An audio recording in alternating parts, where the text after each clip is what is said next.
Welcome to the Neurology Live Mind Moments podcast. Tune in to hear leaders in neurology sound off on topics that impact your clinical practice. I'm your host, Marco Meglio, editor with Neurology Live.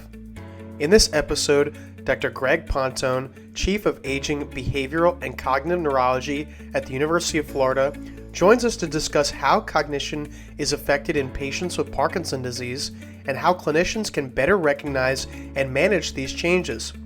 Pontone outlines early signs such as executive dysfunction and slowed processing and highlights the impact of commonly used medications on cognitive outcomes. He also reviews current treatment approaches, including pharmacologic and non-pharmacologic strategies like structured routines and cognitive training, while discussing the emerging role of biomarkers and the overlap with Alzheimer pathology. The conversation emphasizes the importance of early recognition and patient education in improving long-term cognitive care. Let's dive in.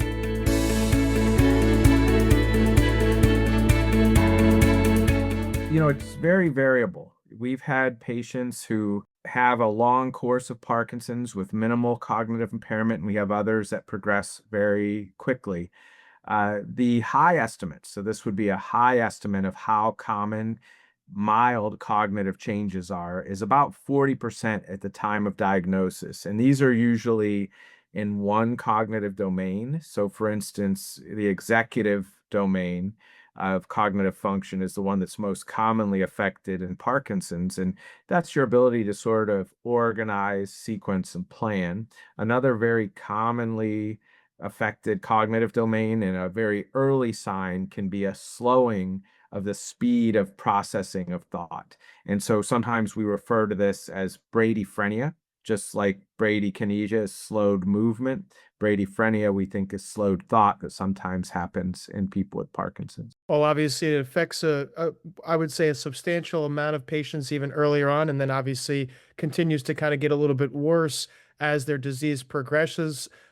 So, talk a little bit about medication adjustments. Which therapies can potentially cause more cognitive issues, and what treatments may be used in the clinical paradigm to potentially improve or help some of these problems? Yeah, absolutely. So one of the culprits that's available both as a prescription medication and over the counter are what we call anticholinergic medications. And what these medications do is they block the availability of acetylcholine, which is a brain chemical that we think is very important for cognitive function.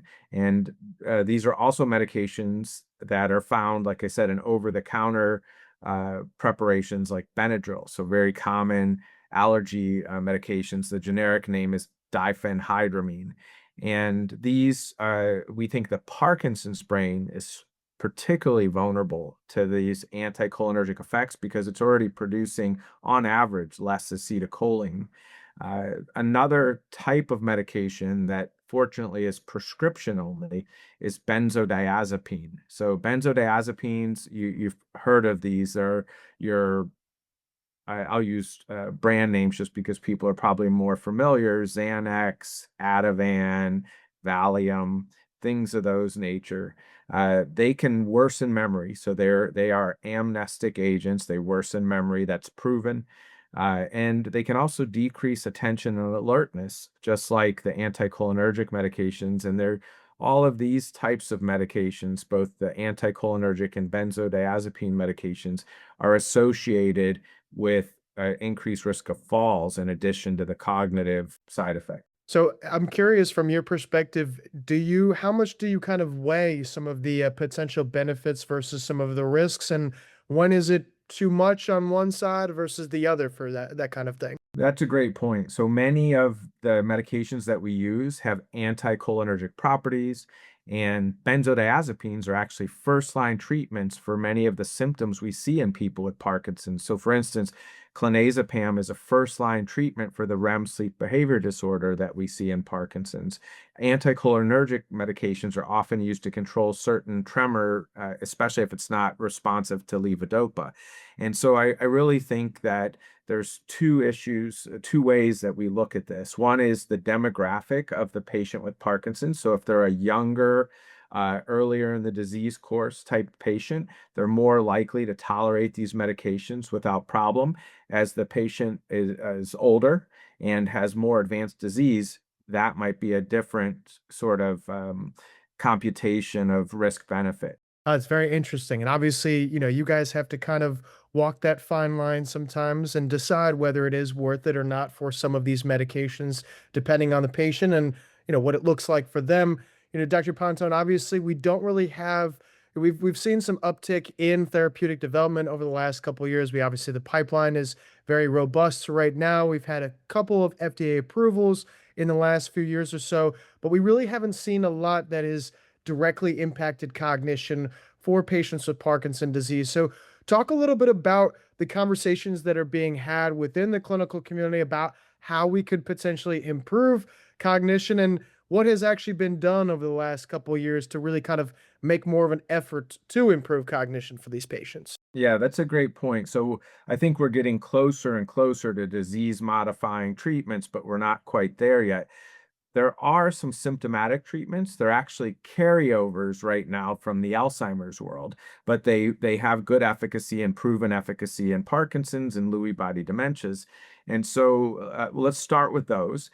They're acetylcholinesterase inhibitors. So we talked about how cholinergic medications could cause cognitive dysfunction. Well, it turns out that if you inhibit the enzyme that breaks down that brain chemical acetylcholine, you effectively increase the synaptic availability of acetylcholine. So you're not necessarily adding it exogenously, but you're keeping more of the body's own acetylcholine around longer.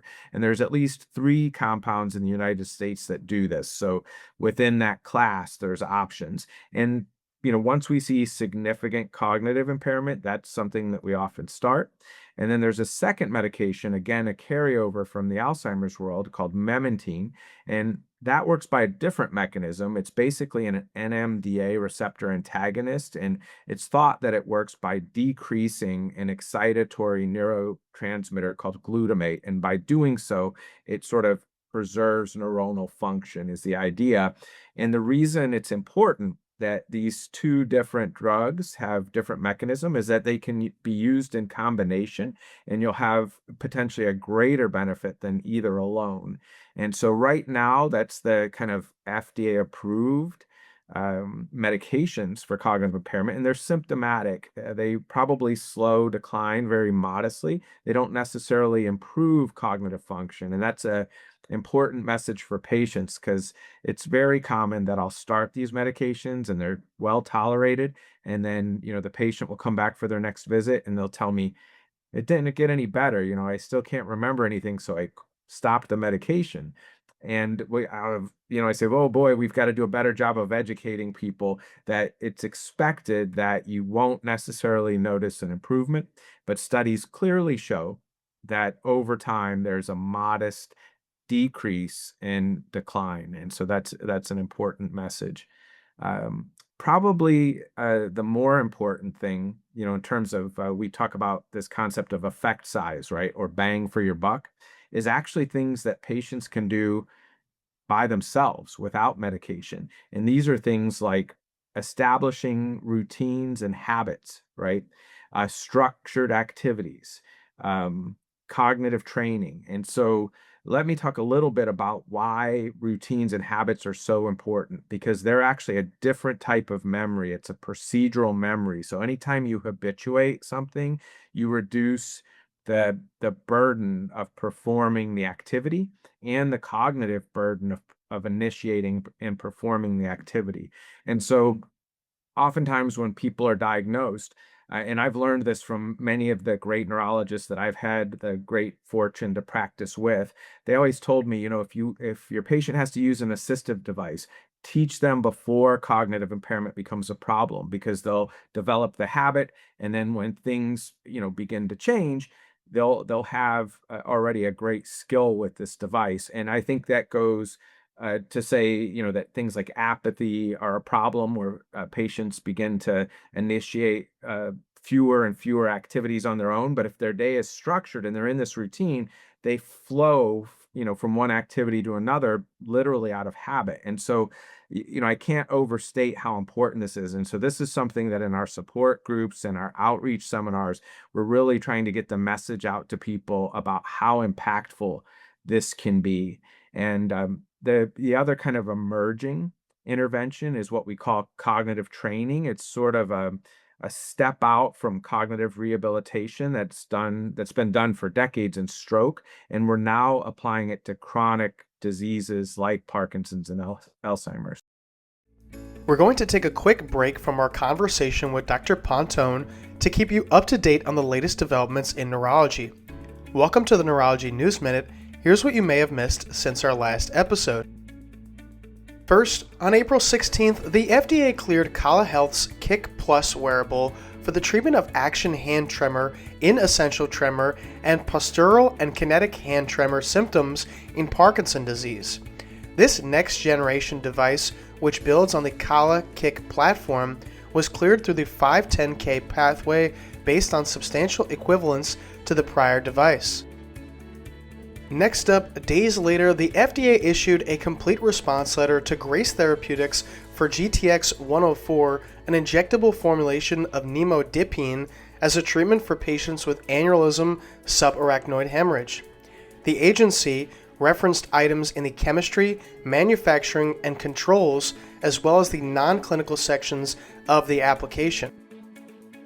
And lastly, during the 2026 American Academy of Neurology annual meeting, new data from the Phase 3 Meteoroid study were presented, with findings indicating that satralizumab met its primary endpoint in a cohort of patients with MOGAD. All told, treatment with the IL-6 inhibitor led to a 68% reduced risk in new relapse compared with placebo over the 58-week treatment period. For more information about these stories, head to neurologylive.com, or you can check out the corresponding link in the show notes. And now, back to our conversation with Dr. Pontone. Well, building those habits is also not even, it's obviously very key for the patients themselves, but also for the families and the caregivers and things of that sort. So obviously it can have a lot of big downstream impacts for those families. Dr. Pontone, we've kind of talked a lot through our conversation about how the PD community, especially for this topic, is obviously taking a little bit from the Alzheimer and dementia community. And, we definitely want to talk a little bit about biomarkers, which is such a hot topic in the Alzheimer and dementia community. So how has the conversation around biomarkers shifted for PD, especially in the cognitive context? Because obviously we've seen a lot in terms of alpha-synuclein over the last couple of years, but has there been any kind of movement in terms of any cognitive biomarkers per se for this patient population? Absolutely. And, I wouldn't say that we're quite up to par with the Alzheimer's world yet, but there's also some utility potentially for some of the Alzheimer's biomarkers in Parkinson's, because about 1/3 of people with Parkinson's who have significant cognitive impairment also have Alzheimer's changes in their brain. And so it may be that if you're seeing a patient with Parkinson's who has maybe a greater than expected burden of cognitive impairment, you would potentially be able to use Alzheimer's biomarkers, either the p-tau217 blood test that came out last year or amyloid PET, to see if they had this comorbid process along with Parkinson's. That's one. And then, as you mentioned, we have alpha-synuclein seed amplification, which is, beginning to support the diagnosis of Parkinson's. There are other less specific plasma markers, for instance. You can also get them from CSF, things like neurofilament light chain. We think there might be potential, not just in Parkinson's, but in other diseases, to say something about the trajectory of cognitive changes in the disease. I think already it's fair to say that you can look at patterns of atrophy, cortical atrophy, and atrophy in other areas, and derive some indication of cognitive change in Parkinson's. We can't quite apply that quantitatively, but we can still use those structural changes on MRI. And then, of course, PET scan, which is a functional scan. We can look at cholinergic and dopaminergic function in different areas of the brain. So I think, we don't have anything necessarily FDA approved for as a cognitive biomarker in Parkinson's, but we're getting very close. Yeah, I mean, I hope to see obviously even more momentum and movement in this area in the next coming years. We've certainly seen the Alzheimer and dementia field explode over the last couple of years, especially with some of these emerging biomarkers. And now we're even getting a little bit more clarity on which ones have a little bit more value than others. I know kind of leading the race right now is kind of that p-tau 217, and still a lot of other relevant biomarkers that are right behind it as well. Dr. Pontone, a lot of great insights from you. I have one last question. So thank you for taking your time out of your day. So one last question, kind of a big forward-thinking thought. What else does the clinical and the research communities need to be doing and focusing on in the next coming years to further advance this conversation about cognition and Parkinson's, and hopefully maybe bring us to that point where we are improving cognition and not just stabilizing it for patients right now? Yeah, that's a great question. And I think there's actually things that are accessible today that we could be doing better. And so one is earlier recognition, right? So you pointed out early in the conversation that we focus a disproportionate amount of our attention just on the movement symptoms of this disease. And given that we know that at least 40% of the people who are at the time of diagnosis carrying some cognitive change, I think we need to maybe implement more routine screening, uh, in this patient population. The other is maybe a bit more ambitious, and this is, will be great in Parkinson's, but I think it's good for all aging populations and all kind of neurological diseases that involve the brain, is better brain health education. What can patients be doing to fortify their cognitive function as they age or as they manage a chronic illness like Parkinson's disease? And this ranges everything from physical exercise to diet, sleep, and then one that I think not many people consider, but there's now great data on, which is socialization. I mean, the risks of being socially isolated for brain health are incredible. In some studies show up to a 50% increased risk of all-cause dementia in the aging population. And then, of course, more research. I think now that we're able to better visualize structures and function within the brain, and we're developing biomarkers, we now have markers of targeted engagement for new interventions. And so I really think it's an exciting time to be in this field, but there's still some low-hanging fruit that doesn't require any additional technology, just sort of better awareness and education.